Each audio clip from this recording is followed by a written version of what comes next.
Hey guys, Brickset here, and today I'm really excited to show you something I've been working on for actually quite a few years now. Let's just jump right into it.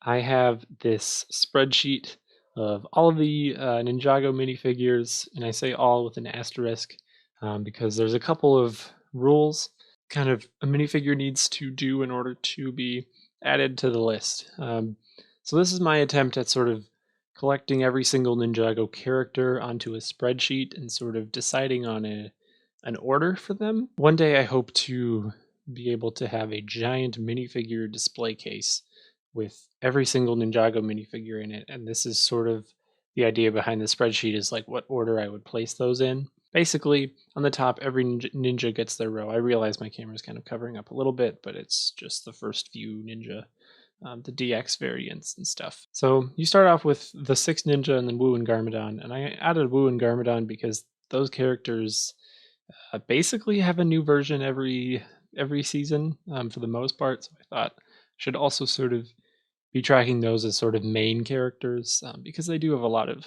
versions. So as we go along here, you'll see pretty much everything works out, and then it gets a little wonky towards the end, but we will get to that. And then underneath the main characters, basically every villain army has their own row.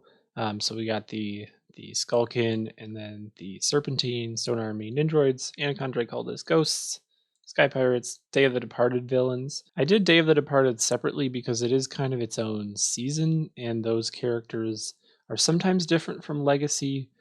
However, one of the problems that I'm having is do I display a figure like Samukai in the Day of the Departed row? It's not a different version of Samukai as his Skulkin army, but like the Day of the Departed row would feel incomplete without him there. So I'm not really sure what to do about that. And again, like Pythor, you'll see the same thing. Um, some of them they occur twice, and so I'm fine with that. And then after that, it's pretty much standard. Basically, what I did with all the armies is if a character had an individual name, then they were included in the list, and also if they were unique in some way, then they were included in the list. There's variants of like the different Boneseyes or the different crazies, but I just included one kind of the main, the complete version of that figure. So everybody only occurs once. We'll get into the rules in a second, but at the bottom we have a row of the Elemental Masters and then a row of side characters.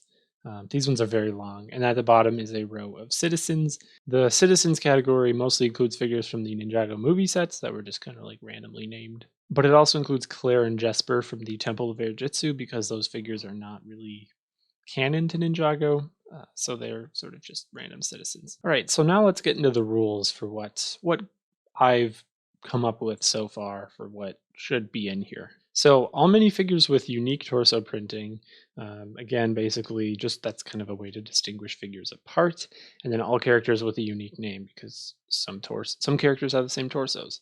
I think where that came into play the most was the Ghost Warriors, where they have a lot of random names, but they actually look identical. So I sort of ran into a problem with that. Although I did let them be listed because they have unique names. But yeah, it's really complicated. If a minifigure can be made to be more show accurate, then it should. So this is the case with the kimono robes, the season 2 final battle robes. In the show, they should have the same shoulder armor as the ZX Ninja. So, and I've actually done that on my figures for those. So those little kinds of mods should be done as long as they are like purist. We're also going to see a similar thing happen with the Golden Zane minifigure, assuming that one of the leaks was real and that there's a Nia that has the rebooted mask piece in gold. And that will be applied to all of the Golden Ninjas. Unique head prints don't mean unique entry. I think what I meant by that was some figures like the Hands of Time Kai, the Hands of Time Nia, they have double-sided heads, and it's kind of cool. It would be cool if I was able to display both, but that's just not really realistic. So I'm just kind of ignoring that. We're only going to display one, and where that's different is the Day of the Departed Cole. There's a Day of the Departed Cole before he gets the RX power up, and then there's one after. So both of those figures would be included.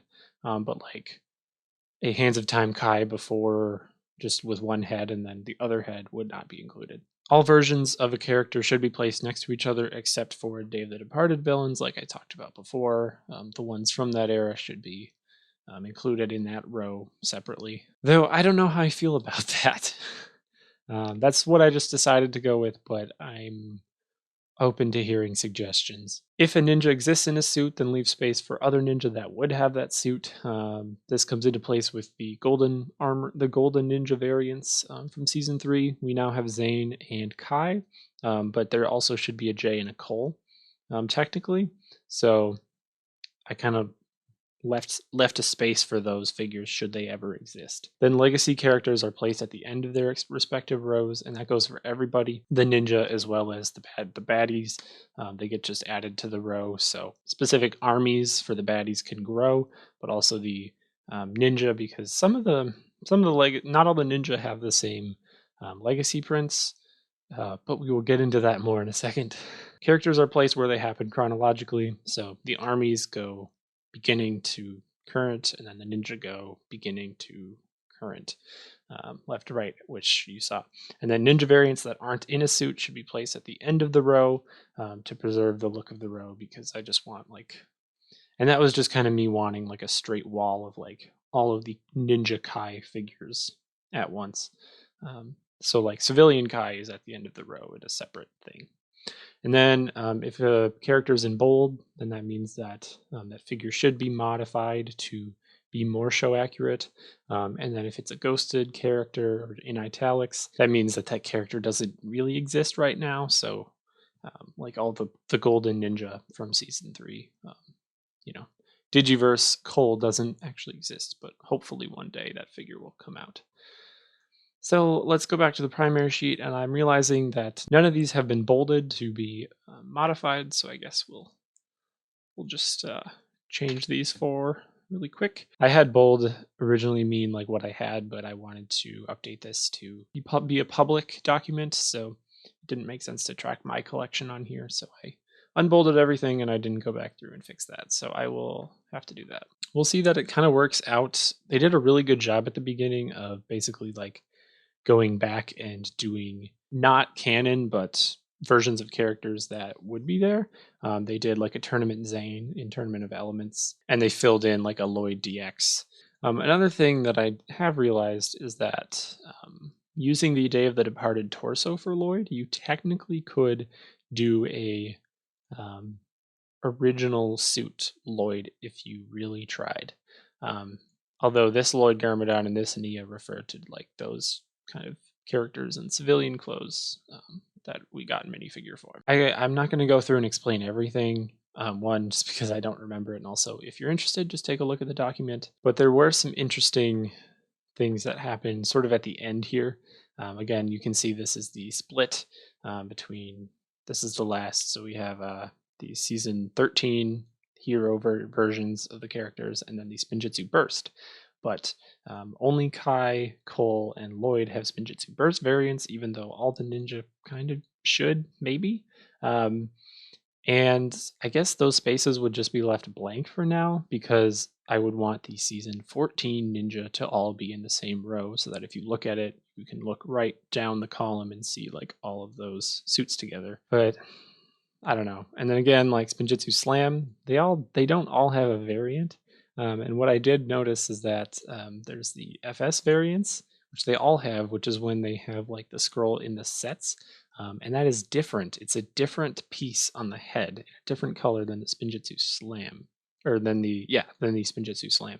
The Spinjitzu Slam sets use a gold ninja mask versus these sets use a colored one with the flames. So they are kind of different versions, although the Spinjitzu Slam ones, there's no Nia Spinjitzu Slam. I don't know why. The one exception to the legacy at the end of the row is March of the Oni, because that is kind of the legacy suits are the suits that they have in that season. So I am going to have those be in there. So yeah, but I think that's pretty much all I want to say about this right now. Again, if you're interested, the link is in the description, and I encourage you to check it out. I have enabled comments from anyone in the internet, so if you want to comment on anything in it, then you can feel free to do that, or you can comment down below in the video if there's any changes or suggestions you have. I want this to be sort of a master list of every figure that all Ninjago collectors should try to get. So yeah, thank you all so much for watching. Make sure you leave a like, subscribe, and I will see you in the next one. Bye.